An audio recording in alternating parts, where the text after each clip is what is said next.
Guinée battue par le Congo. Oui, le Sili national de Guinée chute encore une fois de plus après son échec à la Coupe d'Afrique des Nations où son séjour a été écouté par RDC.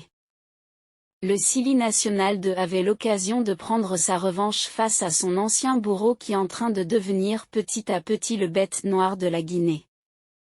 C'était le vendredi 5 septembre au stade de Martyrs de la République démocratique du Congo, match comptant pour la première journée des éliminatoires du CAN Maroc 2025. La Guinée qui a un staff nouveau après le limogeage de l'ancien coach Kaba Diawara et son staff remplacé par son ancien collaborateur Charles Paquilla qui a apporté un peu de changement, à savoir le retour de Bani comme Madi Camara, Cheikh Oumar Condé, Sedouba Cissé. Le Sili national sur un classement de 4-3-3 avec Ibrahima Koné dans les cases, Antoine Conté à droite de la défense, Mohamed Ali et Julien Janvier dans l'axe de la défense, le jeune Cheikh Oumar Silla à gauche de la défense. Le revenant Madi Camara, Ablé Touré et Morlaix Silla sont au milieu. Ensuite Agibou Camara, Mohamed Bayo et François Kamano constituent le trio d'attaque. Le match commence à 16h comme d'habitude, tout est normal jusqu'à l'approche du demi-heure des jeux où le Sili renoue avec ses vieilles habitudes sans aucune pression. Le défenseur de Young Boys de Berne, Mohamed Ali Camara, longtemps décrié pour ses bourdes en sélection nationale, qui lui-même était frustré pour son traitement en Sili, ne se pas mis en valeur pour une énième fois et il rate une chance de dire son coach avait tort de le mettre sur le banc parce que Ali va commettre l'erreur monumentale en faisant une mauvaise passe pour Abdoulaye Touré, mais maladroit, la passe n'arrive pas au destiné. Abdoulaye Touré qui est lui aussi trop lent. L'attaquant congolais de Watford Edo Kayambe qui est très vif profite pour chipper le ballon qui n'a fait que quelques pas avant d'allumer le gardien guinéen Ibrahima Koné. Pour l'ouverture du score, une lobe d'une trentaine des mètres qui va rester dans les annales du foot. Le Sili encaisse dès la première mi-temps et qui ne sera pas changé jusqu'à la pause. Après le retour des vestiaires, le Sili pousse et se crée des occasions. Mohamed Bayo a eu 2 occasions très nettes, mais l'un il la met à côté et l'autre écarté par le gardien congolais.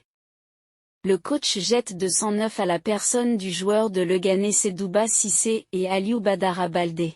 Malgré tous ces changements, le score ne bouge pas après cette défaite. Les fans sont frustrés, chacun y va de son commentaire pour indexer les coupables. Pour les uns ce Mohamed Ali, pour les autres ce Ibrahima Koné. Les coupables sont 3: Ablé Touré, Ibrahima Koné, Mohamed Ali Camara. Voyons les erreurs de chacun. Premièrement, une mauvaise passe d'Ali Camara qui non seulement n'arrive pas au destinataire mais aussi par derrière. Deuxième, Abdoulaye Touré, le joueur de Havre qui n'a pas pu récupérer le ballon par sa lenteur, il pêche par sa manque de vitesse pour être premier sur le ballon mais aussi rattraper l'attaquant congolais. Troisième, Ibrahima Koné, le gardien de Dunkerque, Ligue 2 français, surtout lui qui d'ailleurs ne pas à sa première. On se souvient du but qu'il a encaissé à la Coupe d'Afrique des Nations, le coup franc direct de Masuaku qui avait refroidi les espoirs guinéens. Pour une deuxième fois il tue les espoirs guinéens par cette manque de concentration, une faute professionnelle du gardien trentenaire numéro 1 guinéen. Aujourd'hui même son statut de numéro 1 en Sili national reste discutable.